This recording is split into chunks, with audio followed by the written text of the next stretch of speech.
Good morning. ठीक है, आज का टॉपिक है उच्चारण स्थान। क्या है? उच्चारण स्थान। तो यूपी टेट में उच्चारण स्थान 3-4 नंबर के आते हैं। संविदा वर्ग 3 में तो 1 या 2 ही नंबर के आएंगे, लेकिन यूपी टेट में हमेशा उच्चारण स्थान हमेशा ही आते हैं। इसके पहले भी आए थे, अभी जो हुआ था उसमें भी आए थे, और अब जो 23 जनवरी को होगा उसमें भी आएंगे, क्योंकि उच्चारण स्थान अनिवार्य टॉपिक है। हिंदी में भी पूछ सकते और संस्कृत में भी, लेकिन संस्कृत में अधिकांशतः प्रायः पूछे जाते हैं। ठीक है, तो उच्चारण स्थान किसे कहते हैं, क्या है? ठीक है, प्रत्येक वर्ण, जो वर्ण बोलते हैं, ठीक है, वर्णमाला की, संस्कृत की वर्णमाला के, तो प्रत्येक वर्ण किसी ना किसी अंग को, समझ गए, मतलब किसी ना किसी अंग को छूकर, स्पर्श करके बाहर निकलता है। ठीक है, और जो वर्ण जिस अंग को छूकर बाहर निकलता है, उस वर्ण को उसी अंग के नाम से जाना जाता है। क्लियर अनामिका? ठीक, तो उच्चारण स्थान किसे कहते हैं? हाँ, मुख के जिस भाग को जो वर्ण स्पर्श करके बाहर निकलता है छूकर, उसे, उस वर्ण को उस स्थान के नाम से जाना जाता है। अब इस संस्कृत में कई सूत्र बताए गए हैं। ठीक है, जैसे अकु विसर्गनीय नाम, कंठा इचुषा नाम, तालु ऋतुरसा नाम, मूर्धा लिरितुलसा नाम, दंता उपपदमानीय नाम, ओष्ठा यमगणम नासिका। तो आपको ये सूत्र रटना नहीं है। अभी तक क्या किया? रटे हैं, लेकिन रटना नहीं है। हर चीज समझ के दिमाग में रखनी है, और जो चीज समझ के रखोगे वो कभी गलत नहीं हो सकती, क्योंकि वर्णमाला का ज्ञान हमने अभी आपको दिया है। यदि आपको वर्णमाला का ज्ञान है तो आपके उच्चारण स्थान कभी भी गलत नहीं हो सकते। क्लियर? अब देखो, सबसे पहले तो समझो उच्चारण स्थान होते कितने हैं। ठीक है,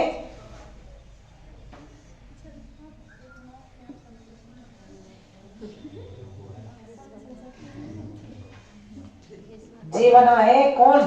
कोई भी, एक्स वाई जेड कोई भी। ठीक है, किसी का भी मुंह है।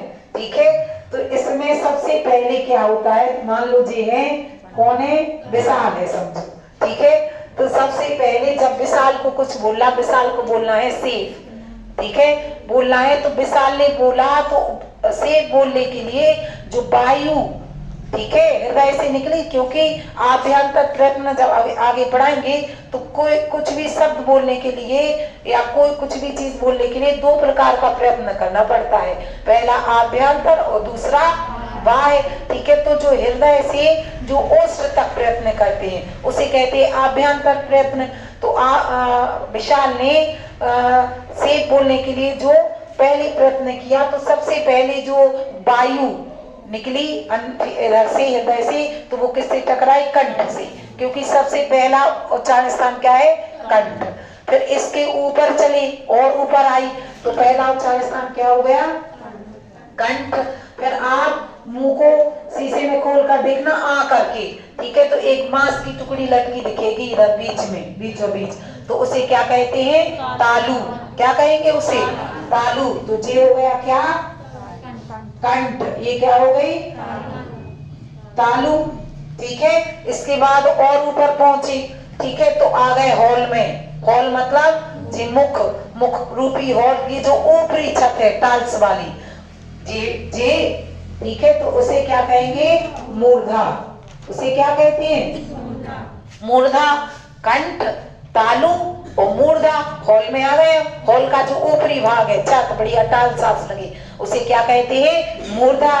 मूर्धा जब उससे और आगे आए तो 32 गेट कीपर मिलते हैं व्हाइट कलर के। ठीक है, तो उन्हें क्या कहेंगे? उन्हें क्या कहेंगे? दंत। क्या कहेंगे उन्हें? दंत। फिर और आगे आए तो 2 मेन गेट, ठीक है, तो उसे क्या कहेंगे? ओष्ठ। दंत फिर ओष्ठ। फिर इसके बाद बाहर निकले तो एक मेन बॉडीगार्ड, ठीक है, तो उसे क्या कहेंगे? नासिका। क्लियर? इसके अलावा किसी के और उच्चारण स्थान है क्या? नहीं है, संकेत नहीं है, इसीलिए उच्चारण स्थानों की संख्या कितनी है? 6। कोई कहता है मैडम उस किताब में लिखे 7, कोई कहता है उस किताब में लिखे 8। तो क्यों किसी की मानो? भाई तुम्हारे पास सब कुछ है तो आप लोग खुद प्रयोग करके देख लो। इसके अलावा एक आध और उच्चारण स्थान है? नहीं है, इसीलिए उच्चारण स्थानों की संख्या कितनी है? कितनी है? खाके नहीं आई?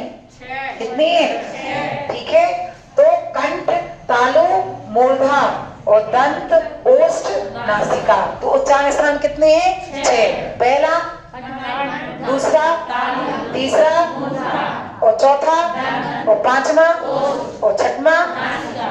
बस इनके अलावा में जो वर्ण बनते हैं और भी आते हैं तो वो दो इन्हीं वर्णों से मिलकर बनते हैं, तो उनके उच्चारण स्थान 2 माने गए हैं, तो वो अलग है, उनको अलग बताएंगे। लेकिन अभी सिर्फ इतने ही होते हैं। तो वो पूछे उच्चारण स्थानों की संख्या कितनी है, तो आपको बताना है 6। ठीक है, कितनी है?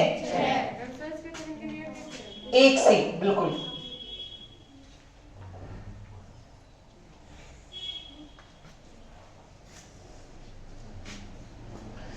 एक से ही होते हैं। ठीक है, अब देखो पहला सूत्र है इसका, पहला है अकु विसर्ग नियानाम कंठा।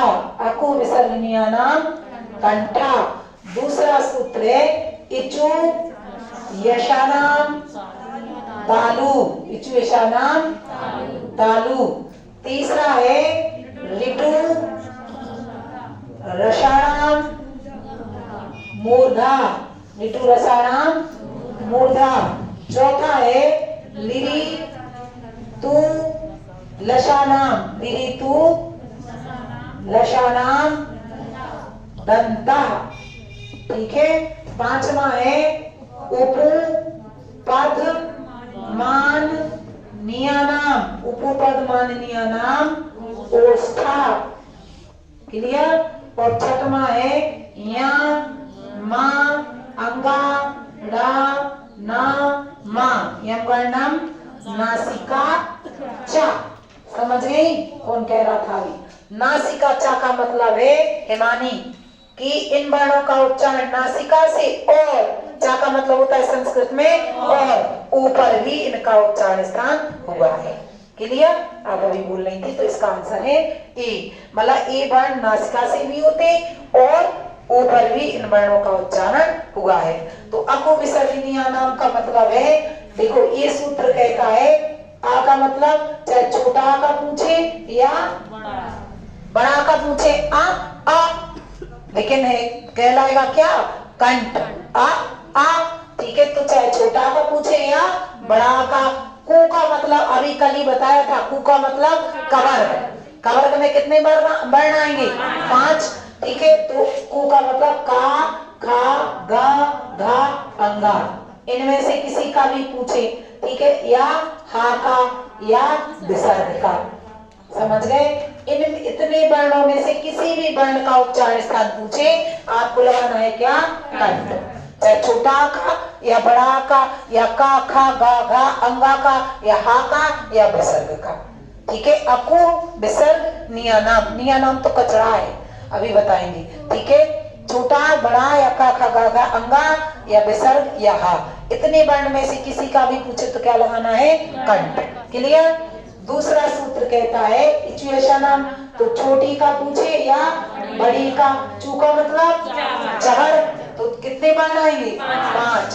तो चा, छा, जा, झा, या इस या का या इस सा का।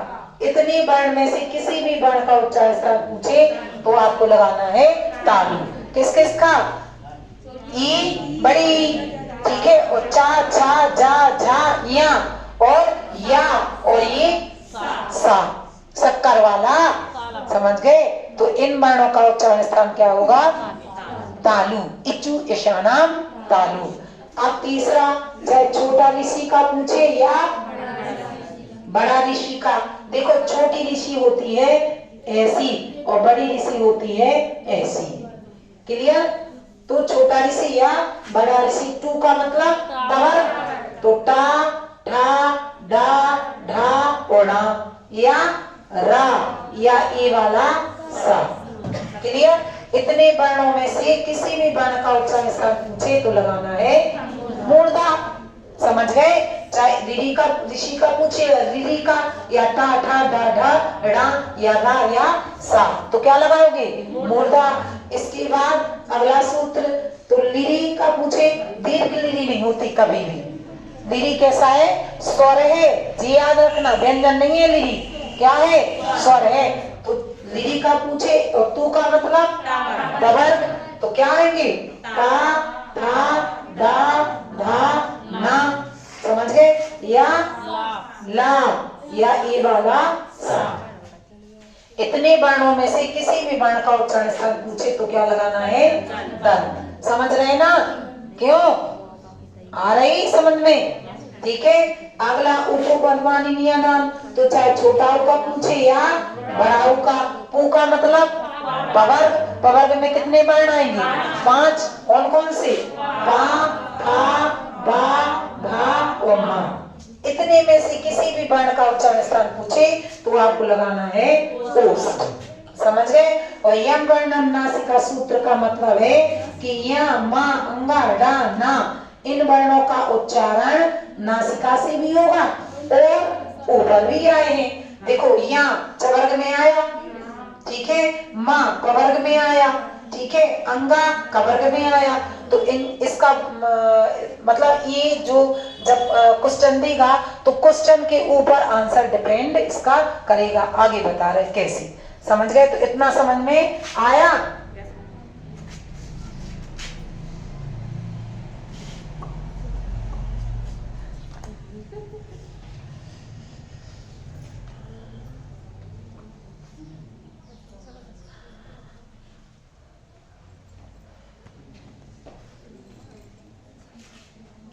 अब देखो, अभी तक रटना नहीं है किसी चीज को, बनाना सीखना है। और बनाना आ गया तो फिर वो चीज कभी गलत नहीं होगी।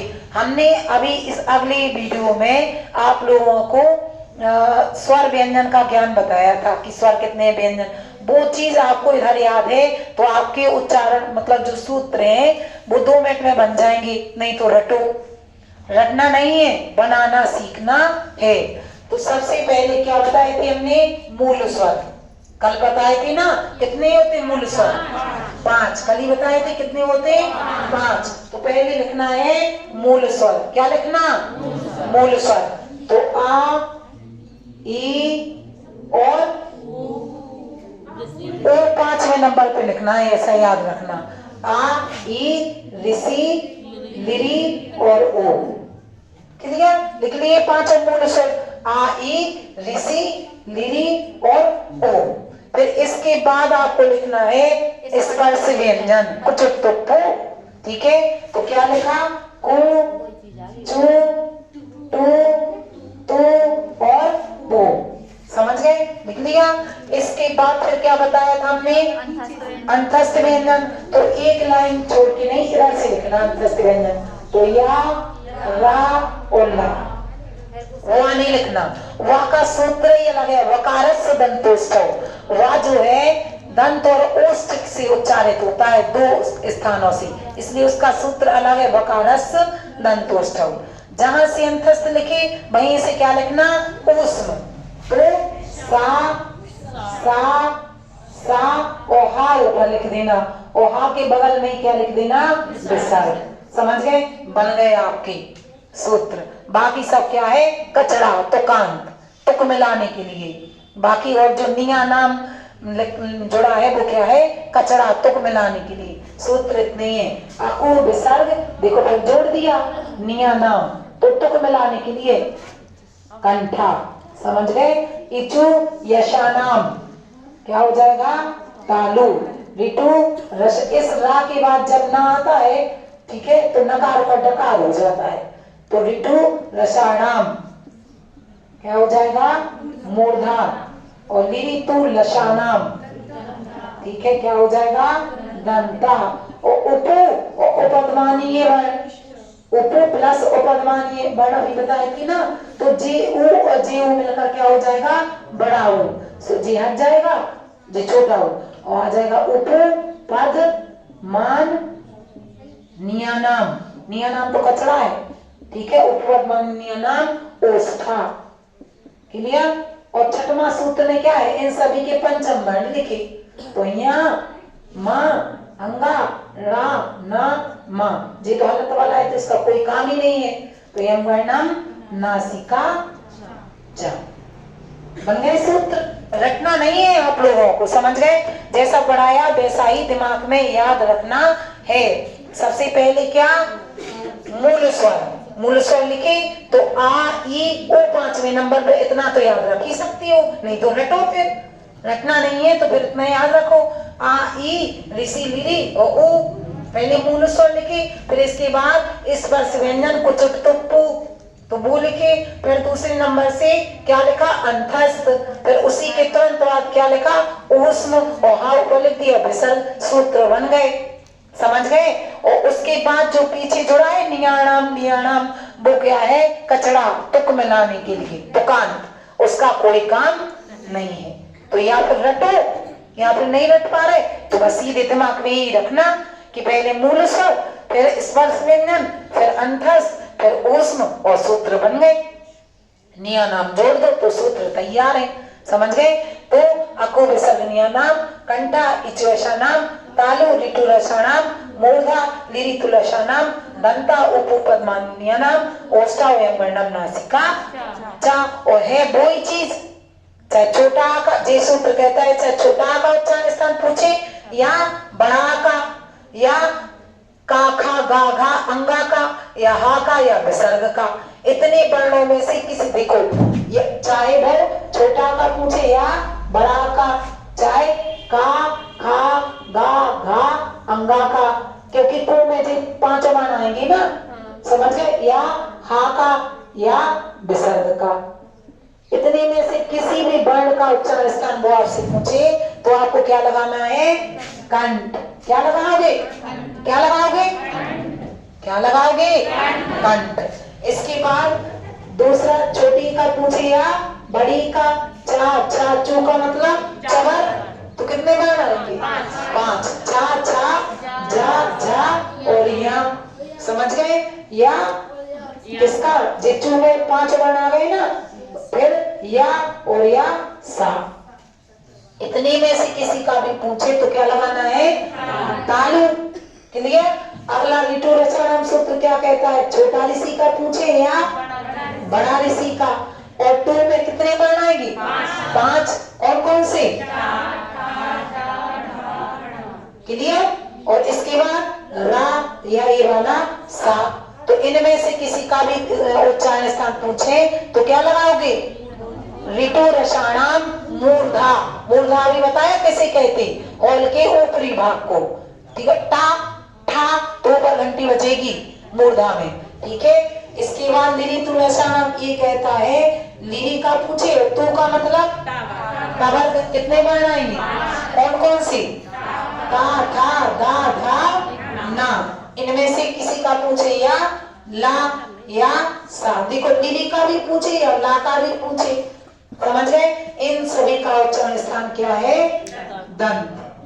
क्लियर। और जे सूत्र कहता है उपपद्मानीय नाम, चाहे छोटा का पूछे या बड़ा का, ठीक है, पू का मतलब पवर्ग, पवर्ग में कितने वर्ण आएंगे, कौन कौन से, पा का बा भा और मा। क्लियर। इनमें से किसी भी वर्ण का उच्चारण स्थान पूछे तो आपको लगाना है क्या, ओष्ठ। और यम वर्णम, ये सभी के पंचम वर्ण है 5 वर्गों के, तो इनका उच्चारण नासिका से, चा का मतलब होता है संस्कृत में और ओ पर भी इनका उच्चारण होगा है। क्लियर। इसके आगे का पढ़ाऊंगी कल। क्लियर। इसके आगे का पढ़ाऊंगी कल।